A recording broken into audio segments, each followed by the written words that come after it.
कमळच्या घरी घरकाम करणारी बाई कमळचा चित्रविचित्र अवतार पाहून कमळच्या आईला कॉल करून कमळविषयी सांगते. ती म्हणते, ताई तुम्ही लगेचच घरी या. कमळताई खूप रडत आहेत. कमळची आई जॉबसाठी तिच्या घरापासून जवळ जात असे, त्यामुळे ती काही मिनिटातच घरी पोहोचते. कमळची अवस्था पाहून तिच्या पायाखालची जमीन सरकते. कमळचे केस विस्कटलेले, काही ठिकाणी कपडे फाटलेले. आई लगेचच विचारते कमळला, तुझ्यासोबत कोणी केलं हे? आई, तो आलीस बोलत कमळ आईच्या कुशीत शिरते. आई पुन्हा बोलते, कमळ मी काय विचारते, तुझ्यासोबत कोणी केलं हे? कोण वागलं तुझ्यासोबत असं? आई, माहीत नाही. रडतच कमळ बोलते, मी नशेत शुद्धीत नसताना एका अनोळखी मुलाला स्वतःला समर्पित केलं. काय? आईला धक्काच बसतो. आई तोंडातच पुटपुटते, नशेत? नशेत काही काय बोलते तू? तुम्ही मैत्रिणीकडे गेलेलात ना? दी कुठे आहे तुझी? नाही माहीत. दी कुठे आहे? कुठे गेलेलात तुम्ही? कमळ काहीच बोलत नसते, नुसती रडत असते. आता कमळ रडतच बोलते, का मी त्या हॉटेलमध्ये गेली? का मी दीच्या गोड बोलण्याला भुलली? माझ्यासोबत असं का घडलं? का मी स्वतःला त्याच्या मिठीत झोकून दिलं? का का का म्हणतच तिने स्वतःच्या डोक्यात जोरजोरात मारायला सुरुवात केली. तिचा हा अवतार बघून तिची आई आतून फार कोसळली होती. कमळला बघता क्षणी आईला कळलं, खूप मोठा घाव तिच्या लेकीच्या मनावर झाला आहे ते. कशी सावरणार होती आई कमळला या सगळ्यातून? आई, आई मी खोटं बोलली तुझ्याशी. आम्ही एका पार्टीत गेलेलो, नाईट क्लबमध्ये. हे ऐकून आईचा राग अनावर होतो. आई मोठ्याने बोलते, काय? माझ्याशी खोटं बोलून तुम्ही पार्टीत गेलेलात? आईला वाटलं कमळला चांगलंच थोबडावं, पण कमळ नुसती रडत असते. आई आई असते. तिच्या मनाला पाझर फुटतो. कमळचं रडणं पाहून तिचं मन हळवं होतं. आई तसंच तिला बाथरूममध्ये नेऊन शॉवर खाली उभी करते. कमळचे कपडे चेंज करून तिची कपड्यांची बॅग भरून कमळला आई तिच्या आईकडे म्हणजेच कमळच्या आजीकडे घेऊन जाण्यासाठी निघते. कमळची आई हिरणला मोठमोठ्याने हाका मारत असते, पण कमळची हिरण दी घरी आलीच नव्हती. बहुतेक तिला कमळसोबत काय घडलं असावं हे कळलं असेल, म्हणून ती घाबरून आईसमोर घरी न येता कुठेतरी लपून बसली असावी. कमळच्या आईला हिरणपेक्षा आता कमळचीच जास्त काळजी होती. हिरणकडे ती नंतरही पाहू शकते. घरी घरकाम करणारी बाई असते. आई घरकाम करणाऱ्या बाईला सांगते, आमच्याबद्दल कोणी काही विचारलं तरी तुला काहीच माहीत नाही असंच सांग. ती हो मध्ये मान हलवते. कमळ आईला विचारते, अगं आई, आपण कुठे चाललो ते तरी सांग. समजेल, शांत बस, कळेलच तुला सगळं. बोलते, आता काही एक बोलू नकोस, तू फक्त चल माझ्यासोबत. ती काही न बोलता मग मुकाट्याने आईसोबत चालू लागते. कमळ आणि तिची आई घरातून बाहेर पडल्यानंतर रुद्राय कमळच्या घराबाहेर पोहोचला होता. दरवाजा बंद असतो. दरवाजावरची डोरबेल वाजवतो तो. घरकाम करणारी बाई दार उघडते. कोण हवंय तुम्हाला? ती विचारते रुद्रायला. कमळचं नावच माहीत नसतं त्याला, त्यामुळे काय बोलायचं त्याला कळत नाही. तो डायरेक्ट घरात शिरून घराचा कोपरा पिंजून काढतो, पण त्याला ती कुठेच नजरेस पडत नाही. तो खूप चिडतो. रागाने बोलतो, कुठे आहे ती? घरकाम करणारी बाई बोलते, कोण हवंय तुम्हाला? या घरात कोण कोण राहतं सांगा मला. पुन्हा पुन्हा विचारूनही ती बाई सांगत नसते, म्हणून रुद्राय तिच्या डोक्याला पिस्तूल लावून तिला सांगायला भाग पाडतो. बोला पटकन, बोलतो तो तिला. ती घाबरून सांगते, 2 मुली आणि त्यांची आई राहते. आता कुठे आहेत त्या? नाही माहीत, बोलते कामवाली बाई. त्या कुठे आहेत हे नव्हतं सांगितलं रुद्रायला कामवाल्या बाईंनी. त्याला कळतं कमळ आणि हिरण दोघी मुली आहेत, पण नक्की कोण होती त्याला आवडलेली? हिरण की कमळ हे त्याला स्वतःला शोधावं लागणार होतं. त्याला आता कळलं होतं घरात कोणीच नाहीये, कुठेतरी निघून गेलेत सर्व. कुठे गेल्या असतील या विचारातच तो त्याच्या ऑफिसमध्ये पोहोचतो. चेअरवर बसलेला असताना रुद्राला आठवतं तिच्या अंगामधून ड्रेस काढतानाचा रात्रीचा क्षण. तिचं सौंदर्य पाहून तो स्वतःवर कंट्रोल करू शकला नव्हता.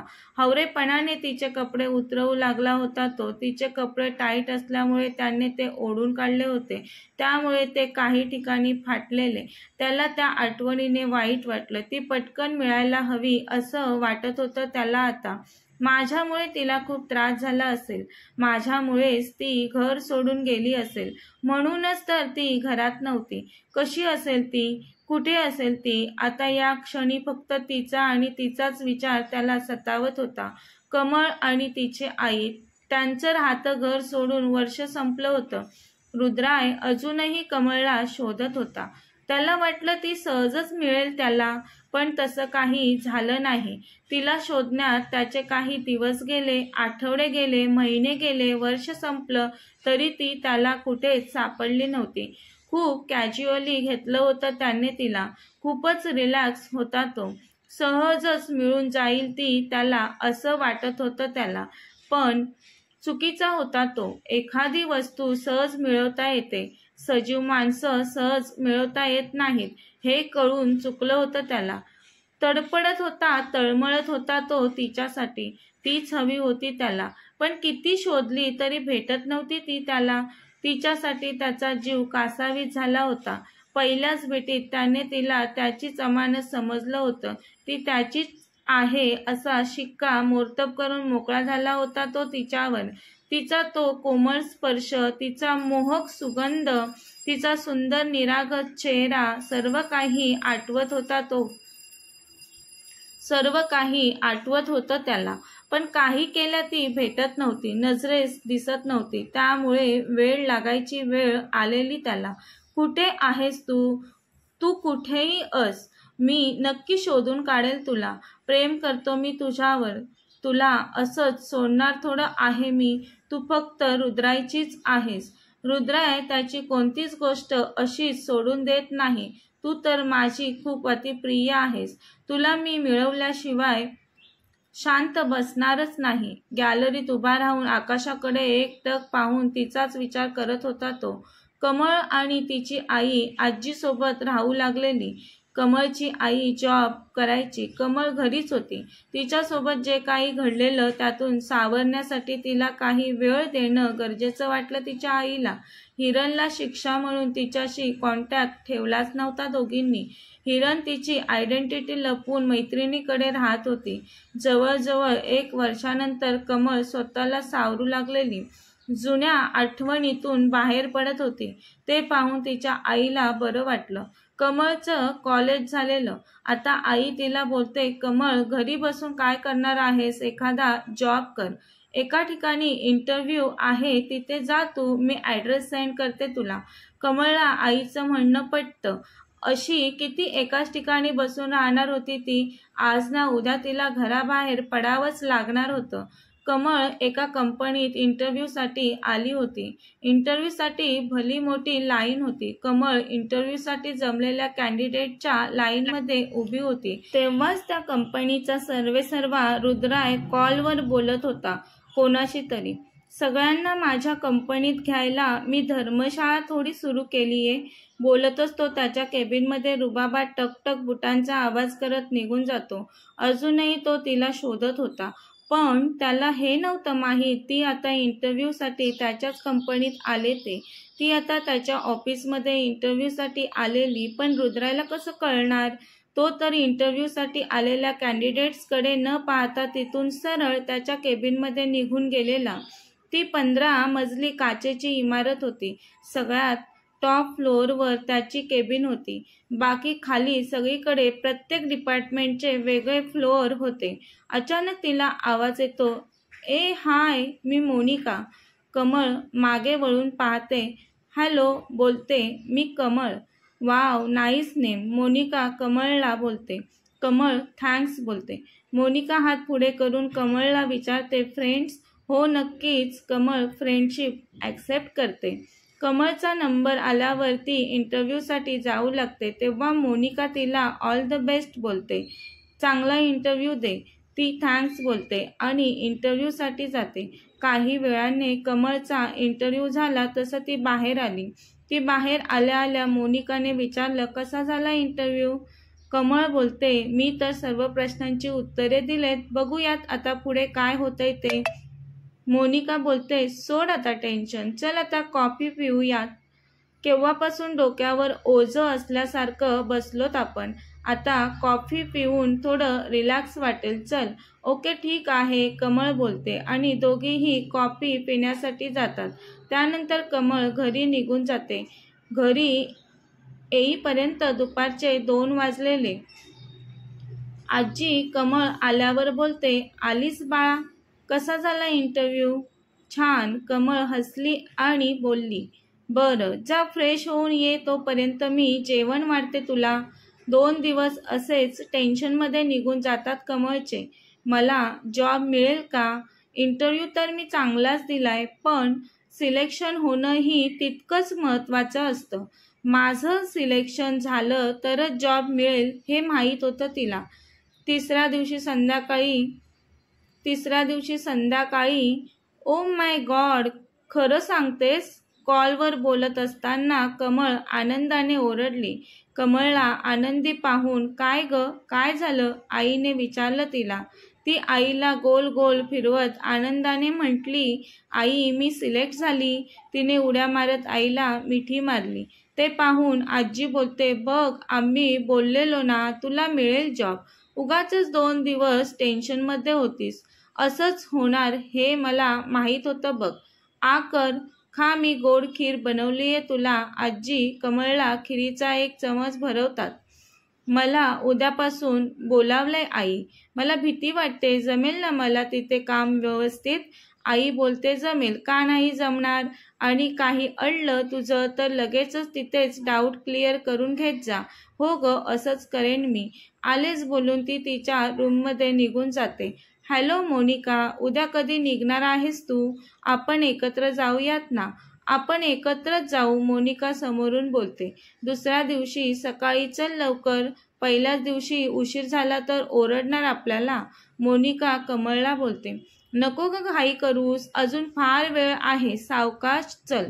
आता डॉक्युमेंट्स पर्समधून काढून, हॅलो मी मोनिका आणि ही कमळ, आमचं इंटरव्ह्यूमध्ये सिलेक्शन झालंय असं कळवण्यात आलंय. तर आता कोणाला भेटायला हवंय आम्ही? मोनिकाने रिसेप्शनवर विचारलं. 1 मिनिट वेट. रिसेप्शनिस्टने लागोपाठ लॅपटॉपवर माहिती चेक केली. तुमच्या दोघींचं सिलेक्शन फायनान्स डिपार्टमेंटमध्ये झाले आहे. 2nd फ्लोअर फायनान्स डिपार्टमेंटचा आहे. तिथे जाऊन मॅनेजरला भेटा. रिसेप्शनिस्ट बोलतो. थँक्स. कमळ बोलते. Welcome to RA group. Receptionist बोलतो. मोनिका, कसलं भारी ऑफिस आहे ना? आपण इथे जॉब करणार. मी खूपच एक्सायटेड आहे. हो मीही. कमळ बोलते. दोघींच्याही चेहऱ्यावर हास्य होतं. सिलेक्शन झाल्याचा आनंद होता. चल आला 2nd फ्लोअर. सर्वजण कामात गुंतलेले. त्या चोळीकडे नजर फिरवत होता. त्यांना तसं पाहून पिऊन त्यांच्याजवळ येऊन विचारतो, कोण हवंय? मॅनेजर हवेत. कमळ बोलते. समोरचीच केबिन. थँक्स म्हणून दोघी गेल्या केबिनच्या दिशेने. कम इन. केबिनच्या दरवाजावर आवाज आला तशी आतमधून ऑर्डर आली. New join? मॅनेजरने विचारलं. हो, मोनिका बोलते. पहिलं काही दिवस तुम्हाला ट्रेनिंग दिलं जाईल, त्यानंतर कामाला सुरुवात होईल. आय होप तुम्ही मन लावून काम कराल. Manager, yes sir. दोघींनी मान हलवली. मॅनेजरने टेबलवरचं बटन प्रेस केलं तसं बाहेरून एक मुलगा आत आला. हा साहिल, माझा असिस्टंट. हा तुम्हाला सगळं समजावून सांगेल. मॅनेजरने दोघींकडे बघून सांगितलं तसं साहिल बोलतो, दोघींना माझ्यासोबत चला. साहिलने दोघींना त्यांचे डेस्क दाखवले आणि थोडक्यात कामाचा आराखडा समजावून सांगून तो तिथून निघून गेला. काही वेळाने लंच ब्रेक झाला. मोनिका बोलते कमळला लंच करता करता, कमळ तुला ठाऊक आहे का ग? कमळ विचारते, काय? अगं इथला बॉस कसला हँडसम आहे. एकदा बघायला मिळाला असता तर बरं झालं असतं. कमळला ठसकाच लागला. मोनिका, अगं हळूहळू, हे घे पाणी पी. तुला काय झालं ठसका लागायला? अगं तू डायरेक्ट तुझी गाडी बॉसजवळ घेऊन चाललेस म्हणून. आता दोघे शांत जेवू लागतात. कथेचा पुढील भाग पाहण्यासाठी चॅनलला सबस्क्राईब करा. कथा आवडल्यास लाईक, शेअर आणि कमेंट करायला विसरू नका. धन्यवाद.